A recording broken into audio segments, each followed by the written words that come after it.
I want to take this opportunity to welcome you all, and I am delighted to share some of my adventures, but really, and most importantly, to encourage you all to get outside.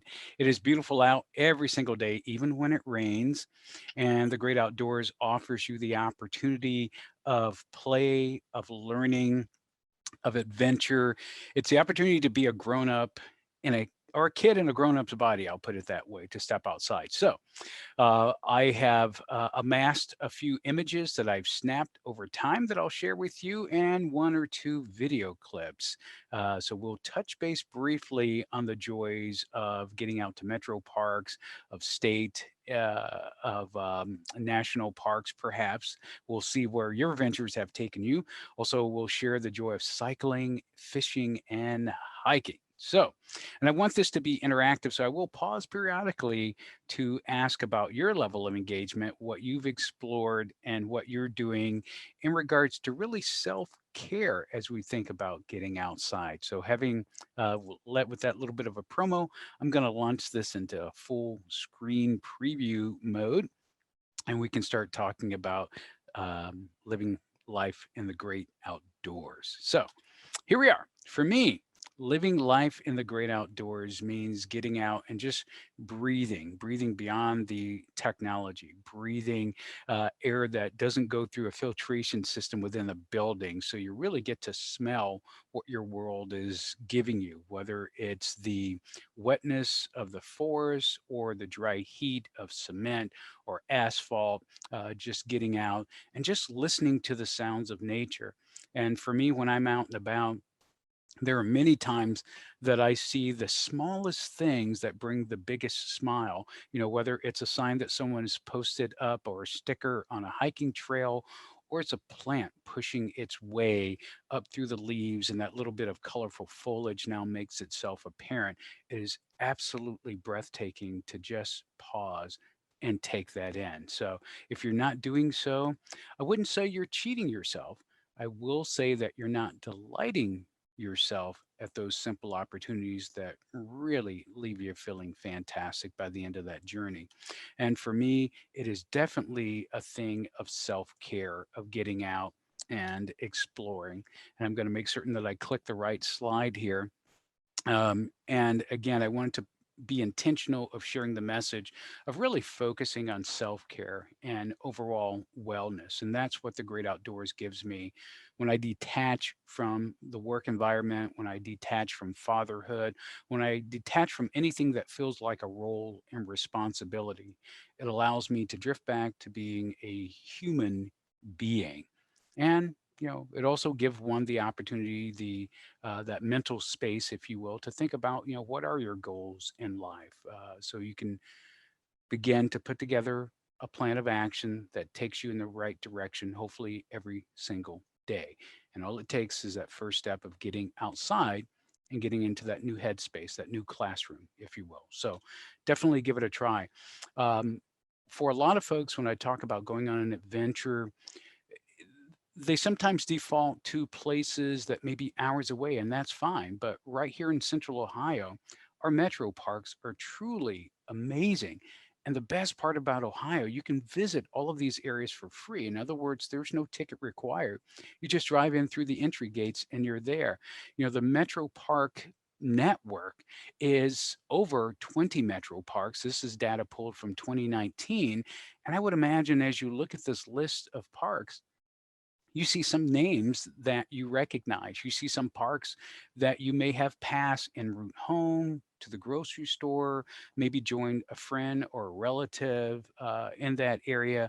So there's lots of opportunity, lots of acreage out there to explore, to learn, to play, and even natural play areas. And, funny side note, natural play areas, when you mention that to people, sometimes they're not quite sure what you're referring to. I would venture to say that many of us can reflect back on those times during our childhood when we went outside and played, whether it was on rocks, walking through creeks, climbing a tree, hopping over hedges. Those are natural play areas. So you're getting out and you're immersing yourself in that outdoor environment. And often in our careers, in our lives, in making our homes and taking care of our families, we forget about those spaces that are very natural, very, very common for a lot of us. So get back out there. Don't let those things go to waste. They've been designed and manicured for our appreciation. So, by all means, do venture out and enjoy those spaces. I would love to say I'm a botanist and I'm passionate about what nature offers, but I'll say honestly, I have issues with recall. So I don't remember the names of a lot of the plants that I encounter when I'm out and about. I do know that they're beautiful, and some of which I want to definitely share with you. So whether it's the middle of the day and it's a noon excursion, or getting up first light and getting out when the fog is beginning to lift and the sun is starting to rise, just taking in a little bit of the great outdoors is just a treat for the senses. So don't allow yourself to go another week without stepping outside, even if it's out your front door, and enjoying a little something special that's in nature. And I do make it a habit to share these things with my friends. Um, for those of you who know me, you know that I'm passionate about fishing, enthusiastic, in fact. And I try to choose my friends wisely when I share that passion, because some of my friends will tell me that fishing is nothing more than a jerk at one end waiting for a jerk at the other. I don't take offense, I don't defriend them. Instead, I try to encourage them to join me in the great outdoors. Um, haven't been too successful, but I don't believe in giving up. Um, I do tell them what they're missing, or at least I try to sell them on experiences that are utterly amazing that they're missing when they don't take that opportunity to step out and embrace nature. Or heck, even watch me fish. And if you don't believe me, take a look at this on one of my fishing excursions. How's that? Fishing just below the dam at Alum Creek State Park. Watch the bald eagle come in, grab something, and is taking off. That is just awesome. Simple things that happen all around us every single day. And again, whether it's watching the sun come up over the water, in this case, Hoover Reservoir, very beautiful morning, listening to a little soft jazz in the headphones, walking on the trails out there, and just taking a moment to just take it all in was absolutely breathtaking. All of the seagulls are waterfowl, I should say, that were out there. I'm an amateur birder, so I don't know all the names of the birds that were present. But again, just taking that moment to step outside is a good refresher for the soul. This talk today is not all about me, so I'm going to stop sharing for a moment. I want to encourage you all to open your mics, and I would love to hear some of your experiences out there, what you've encountered, what you've explored, what's important to you. So you don't have to raise your hand, just open your mic, open your video if you desire, and just share a little bit of who you are and what speaks to your passions. I think it's kind of interesting, Willie, that you did have Chestnut Ridge on there, which is southeast of Columbus by about 20, 30 minutes. And we actually, we hold church there every Sunday morning at 8 o'clock. Our morning church service is there, and it's really, really neat to hear all the birds and just why it's very active still in the morning, first thing. A lot of people walking by, checking things out and stuff, but the setting is just incredible. On that is, how that is. So, but I, like you, I love fishing. I try to get out as often as I can, not as much anymore, but still just enjoy it. I just watching the birds. When we went to Colorado not too long ago, I found myself trying to get more birds than I've ever seen, because of course, West Coast up in the Rockies, very, very gorgeous. And I had a chance to see a couple new hummingbirds that I didn't have before, and amateur birder here myself, but I'm with you on this. This is great. Thank you for sharing. Oh, Sean, thank you for sharing. It sounds like you're feeding the soul with twice a dose on the Sunday morning outside. The spirituality of just immersing is absolutely powerful. Anyone else care to share? Well, I'll just insert, this is Doug and Mary Pat. I'll insert that we all like to take walks in about three of the local metro parks. And I like to take bike rides. And Mary Pat loves to go out and garden every day. Every morning. Yes, yes, yes. Absolutely outstanding. Doug, Mary Yeah. Pat, always great to see the two of you. Oh, you And too, Willie. I don't have a green thumb, Mary Pat, so Well, anyone who can garden successfully and but bike it ride is took awesome. 26 years, Willie. I had to retire first and then, hit and miss and lots of notes, what not to do the next year. So Well, you're young. Wait till you get older and retire and then you can then garden. dive in. Mary Yeah. Pat, you are welcome at my house anytime. My gardens need some love, and they're all native plants. They're all so great, but I'm like struggling. So you are welcome. 5 a.m. Are you up? I am actually for work. So So am I. But I'm not gardening at 5. See, this is great. I'm hearing sharing the joy. I'm hearing rising early to embrace all that life has to offer. I'm hearing just connecting with one's community of extending that invitation. This is exactly what I have in mind and sharing the notion of living outdoors. So 5 a.m. The earth is quieter first thing in the morning. Isn't it Beautiful though? start to the day. Yeah, but you know what's interesting, Willie, is I've inspired some of our neighbors now to, spruce up their gardens. So I have to go over and do consultations. And they call me from Oakland Nursery saying, here, talk to this woman and tell her what I need. Yeah, right.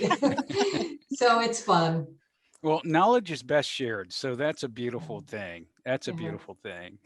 And who knows, it might open the door to a blog or a podcast with Mary Pat. Oh, no, no, no, Willie. No, no, no, thank you. Okay. Well, thank you for sharing. I have others out there who'd like to share. I'd like to share and say, first and foremost, I want to say it's wonderful to see so many familiar faces and people I've not seen for a while. So, hi, you all look beautiful. It's so good to see you all. But I'm Stacy, and I've worked at Otterbein for 18 years. And so, yeah, I know many of you.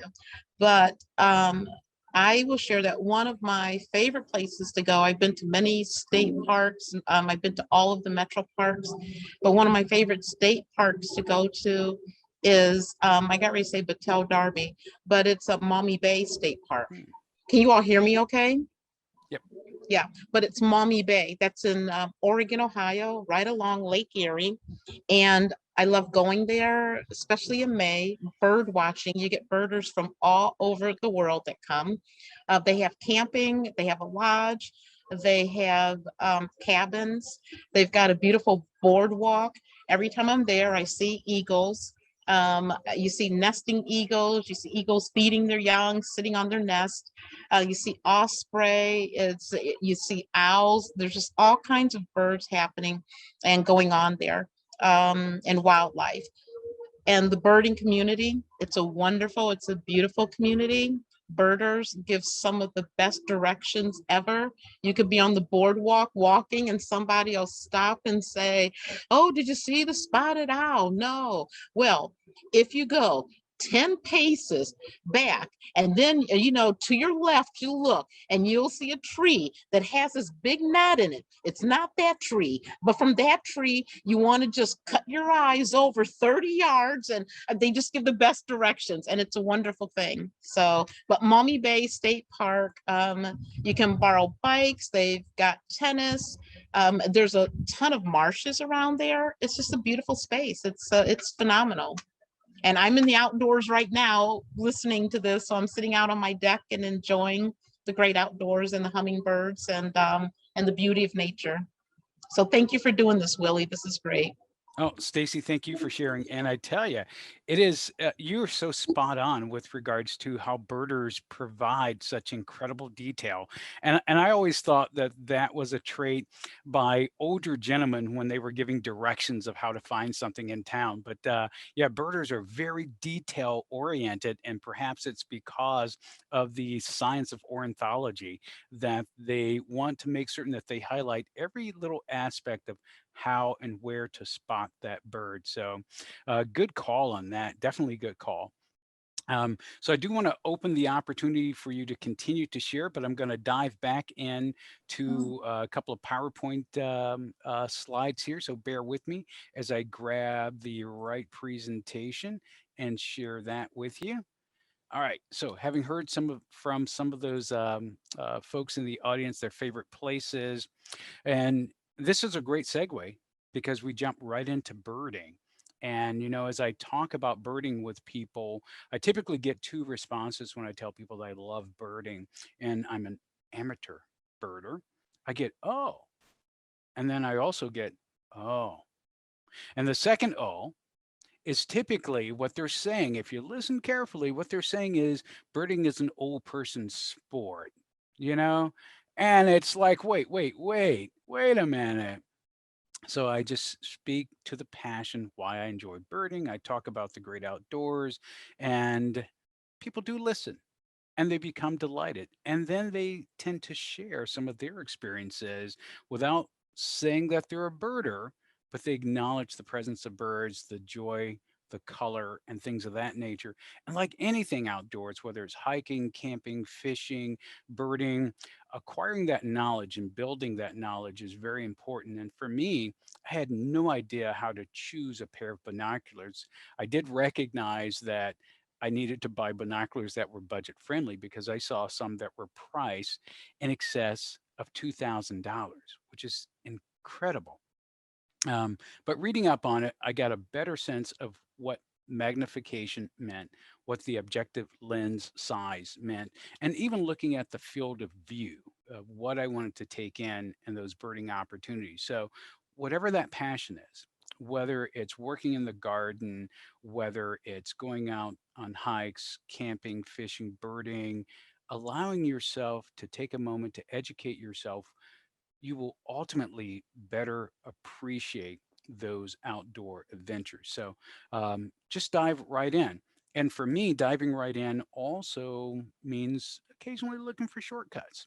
So this isn't a shortcut, it is actually an app that's available for iPhones, for Androids. It is amazing, utterly amazing.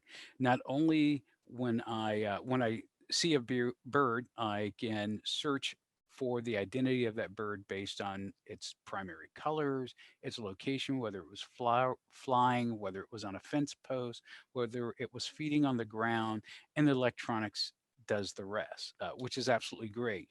If I really want to get into birding, and if you really want to do something cool, hop in your car for a short drive to I believe it's the Marysville location, is the Ohio Bird Sanctuary. It is an amazing place where people will bring hurt, injured birds and nurse them back to health.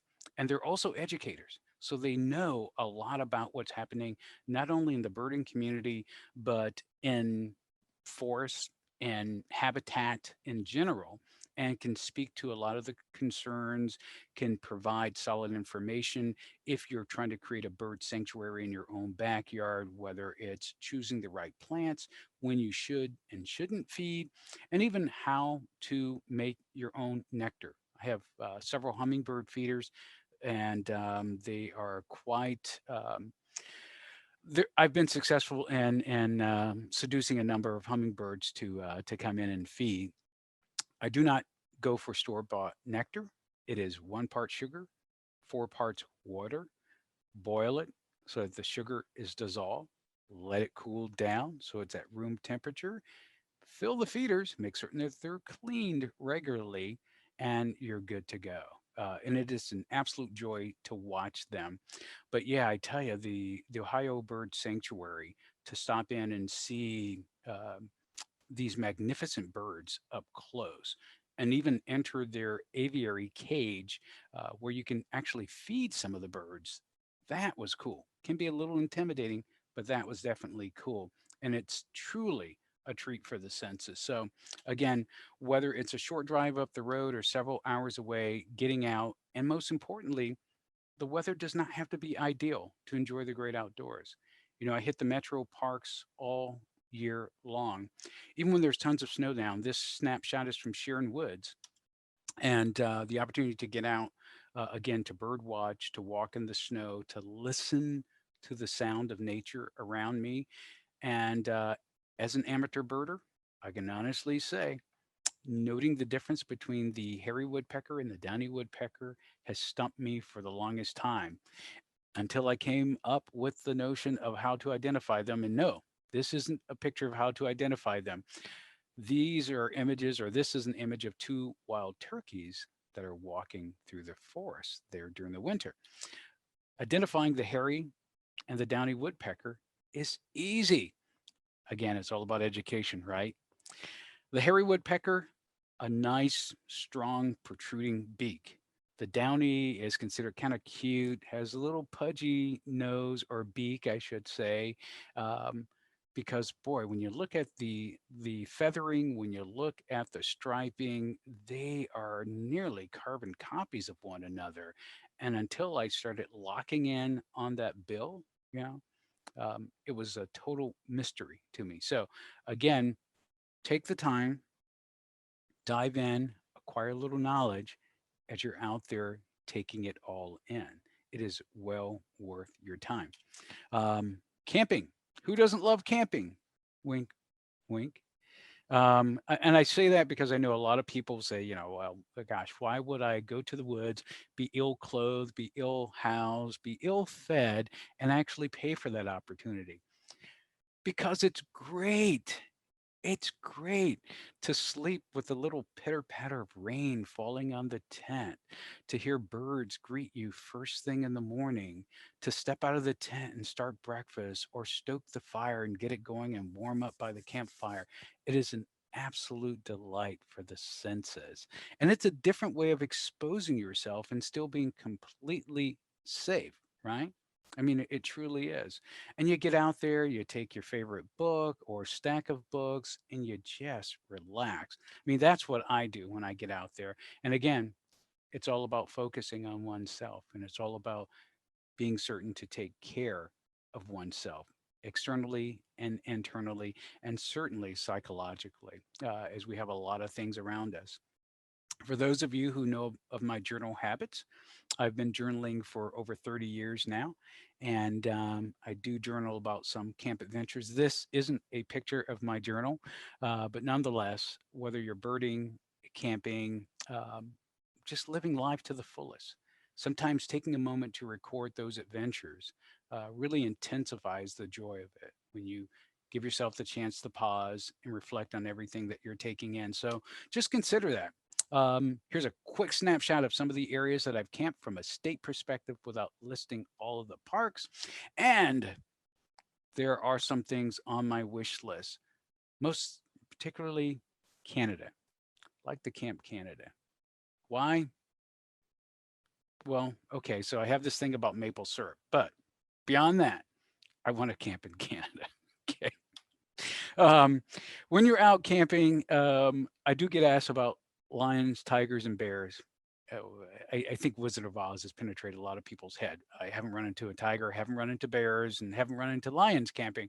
But admittedly, I would love to see a cute little cuddly bear.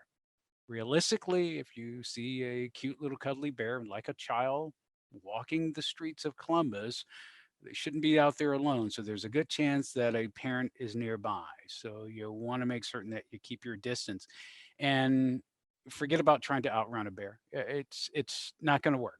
Regardless of the cartoons that you may have watched growing up, it's not going to work. So observe wildlife from a distance. Keep the wild in wildlife, in fact.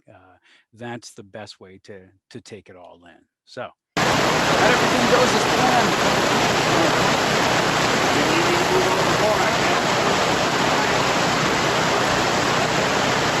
And believe it or not, that did not dampen my spirit.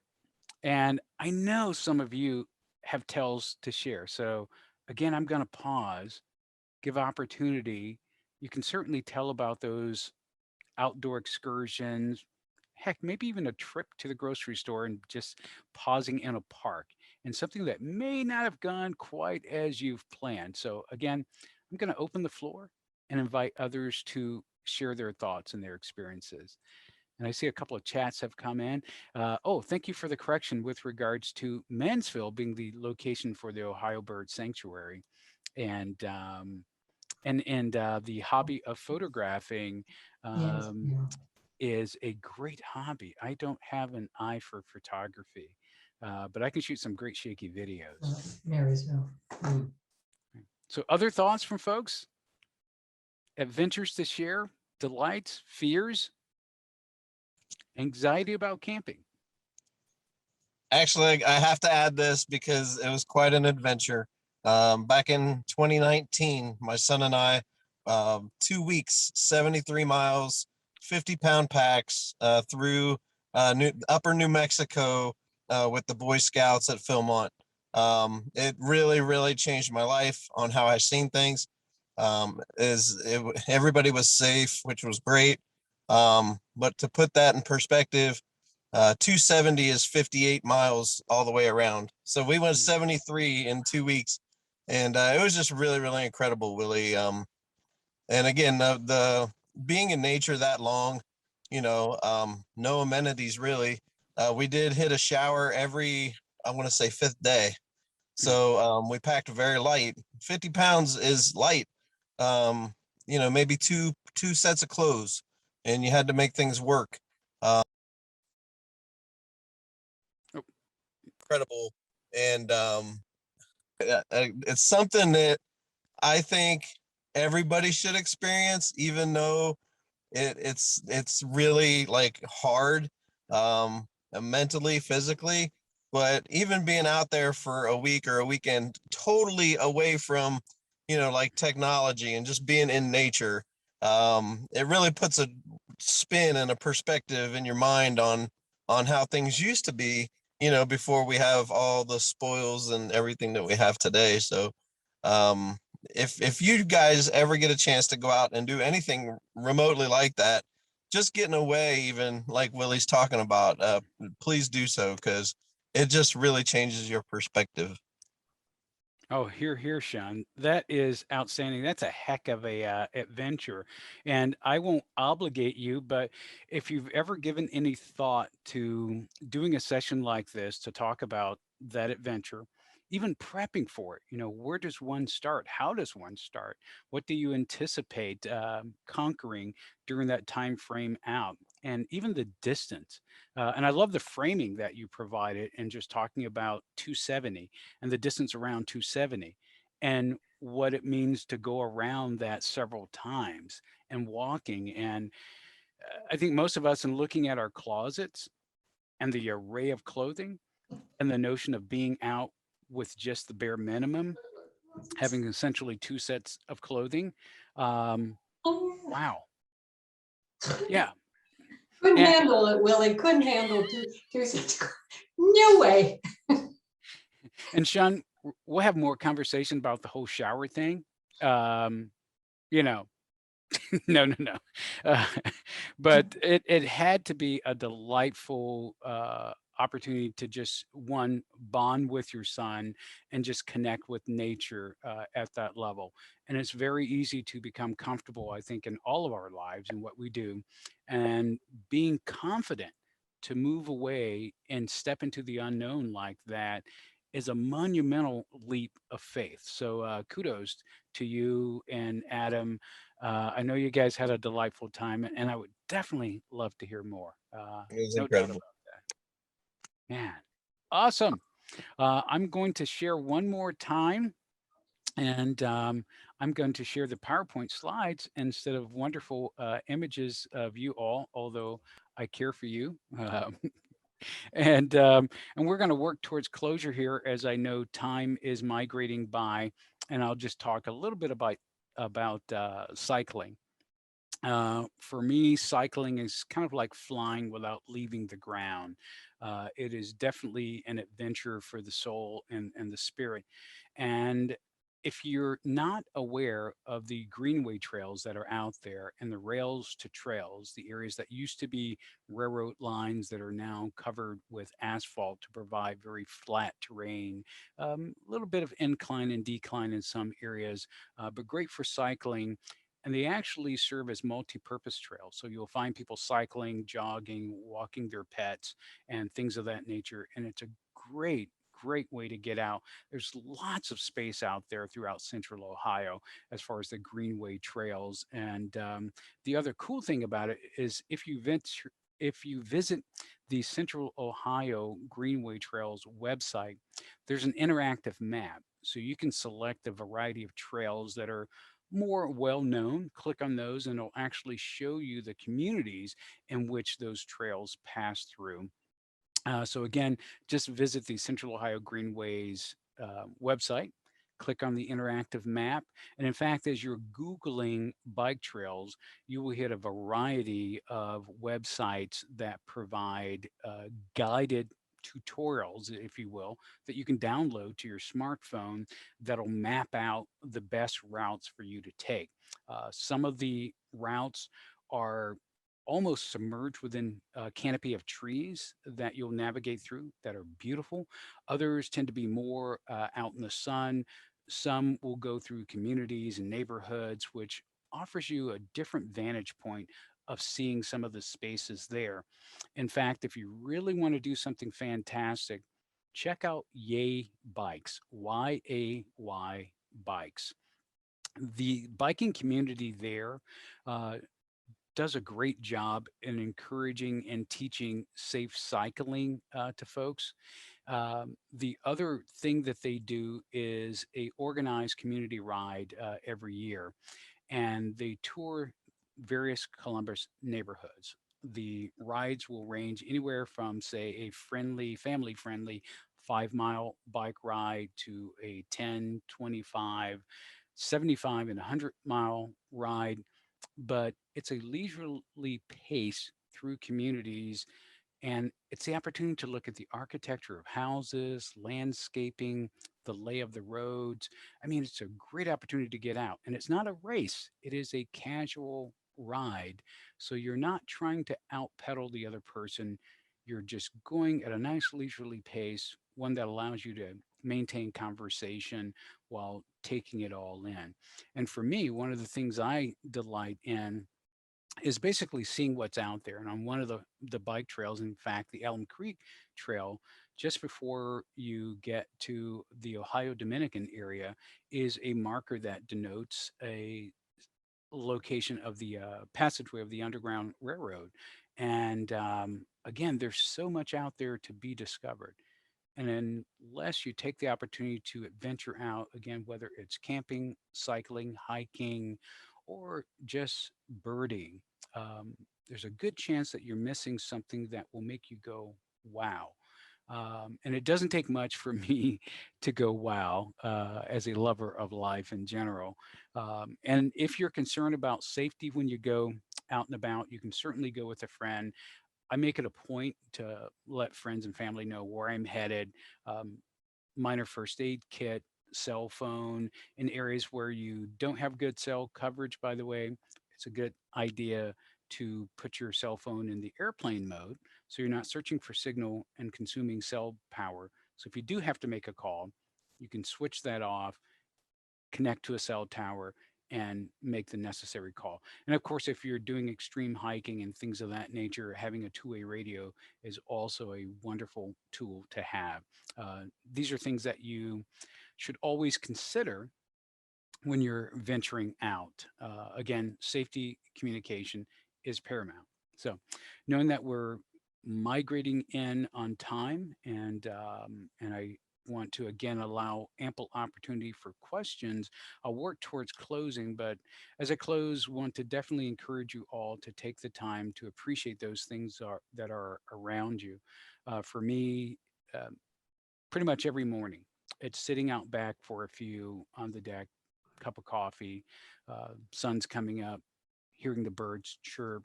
Um, it is a wonderful way to start the day.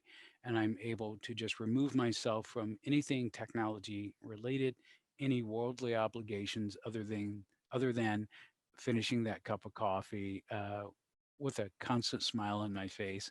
And man, it is an absolute joy. And of course, sometimes it's all the better if I'm venturing out first thing in the morning and just appreciating everything that there is in the great outdoors. So I want to thank you all for spending a little bit of time sharing your experiences, the notions of photography, Maumee Bay State Park, hiking in Colorado. I mean, going on that massive pilgrimage, Mary Pat, the the green thumb. I love flowers. Like I say, I just can't remember them. Um, and while I won't be joining you at 5 a.m. because I be getting my coffee ready, I'll be thinking about all the things that you're doing in your garden at 5 a.m. as I'm enjoying Willie, a cup of it's coffee. dark now at 5 and it's still kind of dark at 6. So But darn it's it. okay. At that point, it's either grinding the coffee, getting it ready, thinking a little bit about the workday, and then pushing it aside so that I can enjoy that cup of coffee. So, and as I see a variety of names on the screen, I will again open the floor to any of you who'd like to share thoughts about cycling. If you have any questions, where to start. And I have one pet peeve that I will share when it comes to cycling. Um, if you buy a bike, even if it's used, if it's new, please do not be a rack rider. What's a rack rider? Well, it's a person who just gets a bike and gets on it, like right off the rack. I see people riding and they look extremely uncomfortable because the handlebars, the seats, in other words, your bike should fit you. If you visit a bike store, even if you've bought a bike off of Craigslist, those technicians are more than happy to help one size the bike appropriately for you and adjust it ergonomically for you. Not only is it a thing of comfort and ergonomics, but it's certainly a thing of safety because believe it or not, much like wearing terrible shoes and hiking, riding a bike that's not fitting the geometry of your body effectively will cause injury. So, when you get out there, if you're going to hike, if you're going to ride, if you're going to fish, certainly keep safety in mind, but make certain you're kind of one with the unit, be it your tent, be it your bike, be it your rod and reel or your hiking shoes. Take the time, educate yourself so that whatever you're embracing as a lifestyle, as an opportunity of leisure, you maximize the benefit of it. So get out there, ride those bikes, hike those hills, cast that line, and make certain you zip the tent all the way because no one likes to sleep and be bitten with bugs all night long. Just a little thing. So thank you all. You have been a delightful group, and I hope we have the opportunity to do this again.